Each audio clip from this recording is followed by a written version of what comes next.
មិនថាពេលថ្ងៃឬពេលយប់មិនថាអ្នកមានរាសីខ្ពស់ឬរាសីទាបមិនថាអ្នករកស៊ីដុនដាបអ្នកឈឺច្រើនអ្នកសុបិនអាក្រក់អ្នកកត់ឆ្នាំអ្នកឆុងឆ្នាំអ្នកជន់ឆ្នាំក្តីគេថាមួយនេះគួរគប់សូត្រជាប្រចាំខ្លួនរៀនផ្សាយនៅមេត្តាផ្សាយនៅសេចក្តីចម្រុងចម្រើនត្រជាក់ត្រជុំដល់ខ្លួនឯងអហង្សុខេតាហៅមេសូមឲ្យខ្ញុំបានដល់នៅសេចក្តីសុខអហង្សុខេតាហៅមេសូមឲ្យខ្ញុំបានដល់នៅសេចក្តីសុខអហង្សុខេតាហៅមេសូមឲ្យខ្ញុំបានដល់នៅសេចក្តីសុខ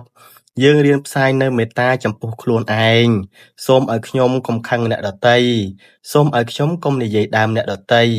សូមឲ្យខ្ញុំកុំច្រណែនអ្នកដទៃសូមឲ្យខ្ញុំកុំមានគំនិតគិតចង់បៀតបៀនបំផ្លាញអ្នកដទៃយើងត្រូវលះបង់នៅរឿងអាក្រក់ចេញពីខ្លួនមិនថាពេលមុនចេញដំណើរផ្លូវឆ្ងាយផ្លូវទឹកផ្លូវព្រៃផ្លូវយប់ផ្លូវថ្ងៃផ្លូវចិត្តផ្លូវកង់ផ្លូវបត់ក្តីបើទោះជាញាតិញោមមានគ្រោះភ័យអន្តរាយណាបើបានសូត្រនៅព្រះកេថានេះដូចជួយដាស់តឿនសតិអារម្មណ៍ឲ្យត្រជាក់មាននៅភោគៈមាននៅលាភមាននៅសេរីសួស្តីវិបុលសុខ